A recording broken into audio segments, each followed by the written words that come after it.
"We didn't order for your son," my sister said, handing him a bread basket while her kids ate $100 steaks and dessert. My dad added, "You should have packed him something." I just smiled and said, "Noted." When the waiter came back, I stood up and announced, "I've spent most of my adult life cleaning up after my sister's messes. Financial, emotional, even babysitting her kids while she went on her last-minute, emergency, getaways. I did it without much thanks, always hearing the same line from our parents, 'She's going through a lot.' As if I wasn't. Jill's life has always been one dramatic mess after another, but somehow she still manages to land softly, because someone else is always catching her. Usually me. And our parents? They act like she's this fragile, helpless creature who can't be held accountable for anything. Meanwhile, I'm the reliable one. The stable one. The one who never gets a break. So when I offered to pay for our parents' 40th anniversary dinner, a night I genuinely hoped would be a peaceful gathering, it was a big deal. I booked the best steakhouse in town, arranged for a private room, and planned to surprise them with a framed photo from their wedding day I had restored. It wasn't about making a statement. I just wanted a night where everyone sat down, shared a meal, and acted like a family. Instead, I walked into a firing squad of indifference. We arrived 5 minutes early. My son Mason held my hand as we walked in, excited in his shy, quiet way. He kept asking if it was okay to order dessert. I told him he could have whatever he wanted. Inside, Jill and her family were already seated. Doug had a drink in hand. Their boys were loudly playing some game on their tablets. Jill didn't stand up. She just looked over her shoulder and said, "Oh hey." My mom gave me a distracted hug. My dad stayed seated and barely acknowledged me. No one asked how Mason was. No one even looked at the bag I was holding with their gift. We sat down. I helped Mason unfold his napkin and started looking over the menu with him. He pointed at the chicken tenders and smiled. I was about to flag down the waiter when Jill leaned over, pulled the bread basket toward Mason and said, "We didn't order for your son." She said it like it was normal. I blinked. I thought maybe she misunderstood. But then my dad chimed in, like it was obvious, "You should have packed him something if you knew he'd be hungry." That was the moment. Not just the words. The casual tone. The way Mason's face fell just slightly. The silence from my mom, who didn't even glance up from her water. Jill's smug little smirk like she had scored some kind of point. I sat there for a few seconds and I realized something I probably should have accepted years ago. They weren't going to change. But I could. I waved the waiter over. When he arrived, I stood and said, "Please cancel any orders that haven't been sent to the kitchen. And put everything that's already on the way on my father's bill. It's his anniversary after all." You could hear a pin drop. Then I looked right at the waiter again and added, "Also, my son will have the ribeye medium rare. With the truffle mac. And a Coke. Make it quick, please." Doug coughed like he'd swallowed his drink wrong. Jill just stared at me like she couldn't believe what she'd heard. My mom opened her mouth, then closed it. Uncle Gary let out a single laugh. Just one low and slow. Aunt Denise didn't even try to hide her smile. The waiter nodded and walked off. I sat down like nothing had happened and handed Mason a breadstick. He took it, still quiet, but I could see it. He knew I'd stood up for him. Dinner went on, but the mood had shifted. Jill's kids were whining about their orders being delayed. Doug was whispering in her ear. My parents kept glancing at each other like they were trying to decide if they should say something. I didn't care anymore. Thank came. My dad stared at it like it was an insult. He didn't say thank you. He didn't even look at me. As we got up to leave, I gave the framed wedding photo to the waiter and asked him to set it on the table when we were gone.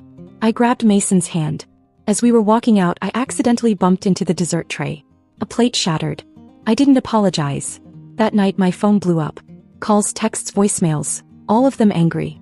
Jill asking what my problem was. My dad demanding I reimburse him. My mom saying I embarrassed them. I ignored every message. Until the next day when they said they were coming over. They had no idea what was waiting for them. They didn't even text first. Just pulled into my driveway like it was their house and marched right up the steps.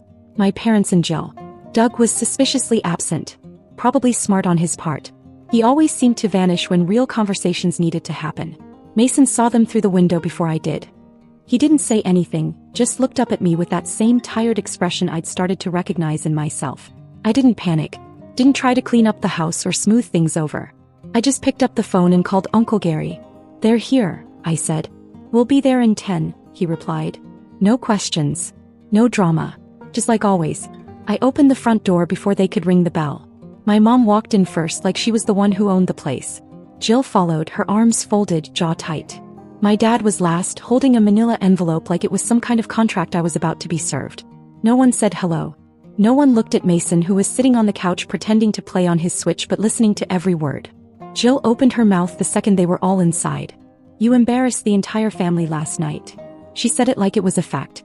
Like I had ruined some sacred ritual by refusing to let my son be treated like a stray dog begging at the table. I didn't respond. My mom jumped in. "You made a scene. You disrespected your father. We've never been so humiliated in public." That was laughable. These are the same people who once had a screaming match at a Chili's over a forgotten coupon. But sure, I was the disgrace. My dad placed the envelope on the counter and gave it a little tap. "That's the invoice for the restaurant's private room. $1,000. Since you bailed on your responsibility, we expect you to pay your share." The entitlement was insane. I didn't touch the envelope. I just said, "Wait here," and walked off. 2 minutes later, the side door opened and Uncle Gary and Aunt Denise walked in. They didn't bother with hellos either. They knew what this was. My mom's smile dropped the second she saw them. Jill muttered something under her breath. My dad looked like he'd just swallowed something sour. I went back to the kitchen and stood across from them. "I've decided I'm done supporting Jill," I said. "No build-up. No apology. Just the truth. She's not my child. I'm not her safety net. I've been covering half her rent for the better part of a year. That ends today. If she and Doug want to stay in their apartment, Doug can pick up the slack. Or she can move." Jill started raising her voice, but I didn't even look at her. My mom turned to Uncle Gary, trying to pull him into it, saying he should stay out of private family matters. Denise stepped in before he could respond. He didn't yell. She didn't even raise her voice. She calmly listed everything I'd done for Jill over the years. The money, the childcare, the emotional labor, and then asked one simple question. "When's the last time any of you helped Linda?" No one answered. I finally picked up the envelope, opened it, and scanned the invoice. 1,000 even. "Here's what I'll do," I said. "I'll give you 500. Not out of obligation but out of pure pettiness. Just to make sure I can sleep tonight knowing you didn't get the whole thing." My dad's hand hit the counter. My mom's face twisted into some mix of sadness and rage. Jill looked like she might actually lunge at me. "Get out," I said. They didn't move. So I walked to the door and opened it. Stood there silent. Uncle Gary stood too. That was enough. They left, muttering and slamming the door on their way out. I didn't say a word. I just locked the door behind them and stood there for a while. It wasn't relief. It wasn't joy. It was just silence. A clean break. I thought that was the end of it. But the games were just getting started. It started with the phone calls. First from my mom, then Jill, then my dad. Voicemails, texts, long Facebook messages, all of them varying levels of guilt, manipulation, and flat-out insults. I ignored all of it. For 2 days, nothing from me. I didn't respond. I didn't explain. I didn't apologize. That's when the other kind of revenge started. Jill posted a long, vague status on Facebook. Something about certain family members who think they're better than everyone else. Said she was grateful to be raised by real parents who taught her love, not pride. Got likes. Got sympathy comments. A few people messaged me privately to ask what happened. I didn't say a word. Then came the calls to Mason's school. A week later, I got a call from the front office saying someone had reported a concern about Mason's emotional well-being. Anonymous, of course. I knew exactly who it was. They'd stoop to anything. The school counselor met with Mason. Said he seemed fine, smart, quiet, respectful. No red flags. I told the counselor there were family issues and she nodded like she'd heard it before. Then came the group text. My mom created a new thread with extended family. Aunts, uncles, cousins. Said she was deeply heartbroken that one of her daughters was cutting off family for no reason. She never named me, but she didn't need to. Uncle Gary replied just one sentence. "We know exactly what's going on." Jill left the chat 10 minutes later.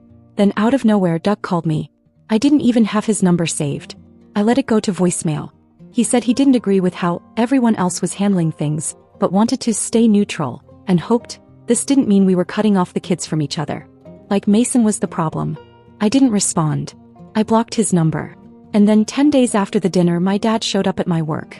He came into the lobby like he was just running errands. Told the receptionist he was there to drop something off. When I came out, he handed me a printed photo. It was from the dinner. Someone had taken a candid. Me standing, Mason looking up at me, everyone else in the background either shocked or frozen. My dad had circled himself in red marker and wrote, "This is who you embarrassed." I didn't take the photo. I told him to leave. He didn't say a word. Just walked out. That night, I sat on the edge of my bed and finally let myself feel all of it. Not the sadness, the disbelief. That these were my people. That this was the response to me defending my son. I could have burned the whole thing down right then. Exposed everything. But I didn't want a war. Not yet. Instead, I made one final effort. A letter. Handwritten. Simple. I mailed it to my parents' house and another to Jill. I said I wanted peace. That I wasn't interested in dragging things out. But I wouldn't be guilt, blamed, or manipulated anymore. That if they wanted to move forward, it had to be mutual. Respectful. Honest. No response. A week passed. Then I saw it, another post. This time from my mom's account. A picture of her, Jill, and Jill's kids. Smiling. Hugging. Captioned, "Family is everything." Even if some forget what that means. That was the final straw. I was done being the quiet one. I was ready to fight back. I didn't feel anger when I saw that photo of my mom and Jill smiling on Facebook. I felt something worse. Emptiness. It was like watching people I used to know pretending to be a family that never existed. And the caption, "Family is everything. Even if some forget what that means," was the last push I needed. I wasn't going to respond emotionally. No ranting. No drama. I was going to let the truth do the work for me. So I started gathering. I emailed my landlord and asked for all documentation related to my rent payments toward Jill's apartment. He sent it within the hour, line by line, month by month. 7 months of partial rent. The total, $5,700.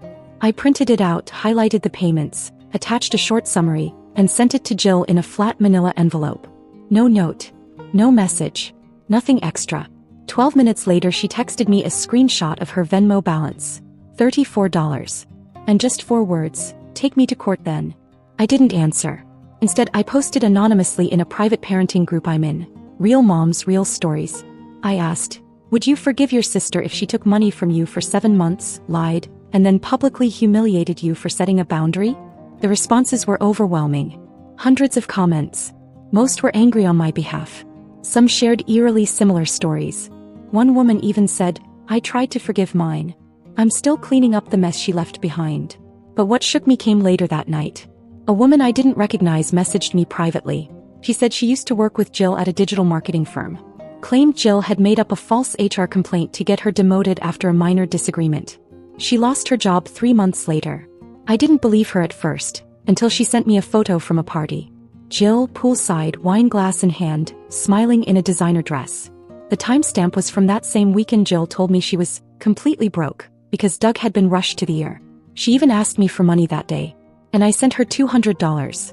I didn't respond to the woman, but I saved everything. The next day I found something I hadn't seen in years.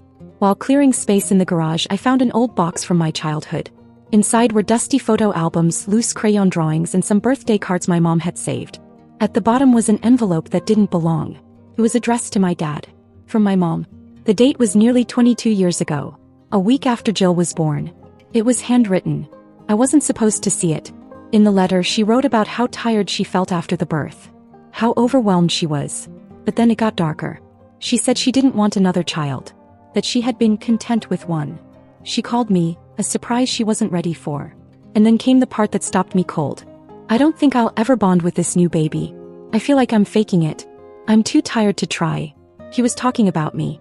I sat on the floor for an hour staring at it. I kept thinking back to every time I had to earn her love, beg for attention, sit in the shadow of my sister's chaos while pretending I was fine. It wasn't in my head. It had been there from the beginning. That night, after Mason went to sleep, I poured a glass of wine and opened my laptop. I wrote one email. Not emotional. Just facts. I listed the money I paid. The messages I received. The lies Jill told. The manipulation. And then I attached a photo of the last page of the letter. Just one paragraph. "I don't think I'll ever bond with this new baby. I feel like I'm faking it. I'm too tired to try." I hit send. No subject line. No signature. Just the truth. Then I blocked all of them. Every number. Every email. Every account. I didn't do it for revenge. I did it for peace. But peace was never their goal. And in less than 48 hours they found a new way to come for me. One I didn't see coming. The knock on the door didn't even register as a warning. It was 2:40 in the afternoon. I had just finished a work call, and I was halfway through folding Mason's laundry. I thought it was Amazon or maybe one of the neighbors dropping off misdelivered mail. I wasn't expecting 2 women in plain clothes flashing badges. "Child Protective Services," one of them said. I stared for a second thinking they had the wrong house. But no, they asked for me by name. Someone had submitted a report. Anonymous, of course. Said I was leaving Mason home alone for long stretches, that he seemed withdrawn and possibly neglected. I can't even describe the feeling. Like ice sliding down your spine while your heart's trying to punch its way out of your chest. But I didn't panic. I let them in. They were professional, careful, not accusatory. They looked around, checked the fridge, looked for signs of neglect. They asked questions, even spoke to Mason's school that same day. The report didn't match reality, obviously. Mason's room was clean, stocked with books and games. His teachers told them he was well-behaved, doing great in class, even helping other kids when they struggled. The fridge was full. His schedule was structured. And yet, a report like that doesn't just disappear. It stays in the system. His school now had a file. The principal, though sympathetic, had to add an official note. Just a heads up, she told me, even unfounded reports can trigger automatic escalations if there's a second call. That's when I knew. This wasn't a cry for attention. It wasn't family drama anymore. It was war. I went home and sat in silence for over an hour. Just stared at the carpet, thinking. Then I called Uncle Gary. I told him everything. The visit. The questions. The way the caseworker apologized on the way out because she knew it was a waste of time. He didn't react the way I expected. He didn't get angry. He just said, "That was the warning shot. You need to move." So I did.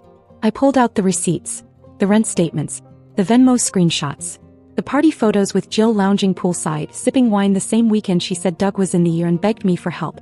I printed it all. I organized everything into folders. I even dug up old texts where she thanked me for saving her again. And then while digging through a box of documents, I found something I'd forgotten about. A handwritten card. Mason's second birthday. From Jill. It said, "Thanks for always being the stable one. I'd fall apart without you." Literally. That went in the folder too. Then came the cease and desist. My lawyer was quick. She'd seen cases like this before, where families weaponized false reports to force someone back into control. We sent one to Jill, one to my mom, one to my dad. Each letter detailed the harassment, the online smears, the false CPS claim, the unpaid debt. It made it clear. Another move like that and we were pressing charges. Then the unexpected happened. Doug messaged me. I didn't even know I hadn't blocked him. He sent one thing. A screenshot of a bank transfer. $2,850. Exactly half of what I'd paid toward their rent. No note. No apology. Just the transaction. A few minutes later, another message came through. I told her to stop. "I've moved out. Do whatever you have to do." I stared at it for a long time. Doug was spineless, but this was him jumping ship. Denise called me 2 days later. Said she ran into my mom at the grocery store. Told me my mom looked exhausted, like she hadn't slept in days. Said she was muttering to herself in the baking aisle about me destroying the family. But Denise wasn't having it. She told her, "Linda didn't destroy anything. She just finally stopped playing your game." More messages followed. A cousin I hadn't spoken to in 4 years reached out.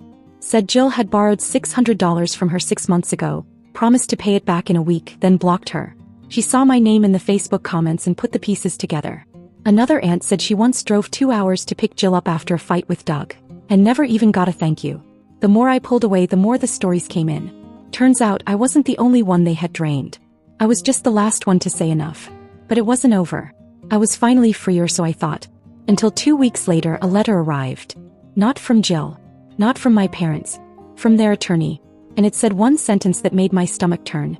"We are pursuing visitation rights for Mason." They were about to make it legal. They were going after my son. The envelope wasn't thick, but it felt heavy. Heavier than any of the messages, any of the insults, any of the manipulation. Inside was one page. A letter from their attorney. My parents' attorney. They were filing for grandparent visitation rights. They said I was denying them access to Mason out of spite. That I was damaging his emotional development.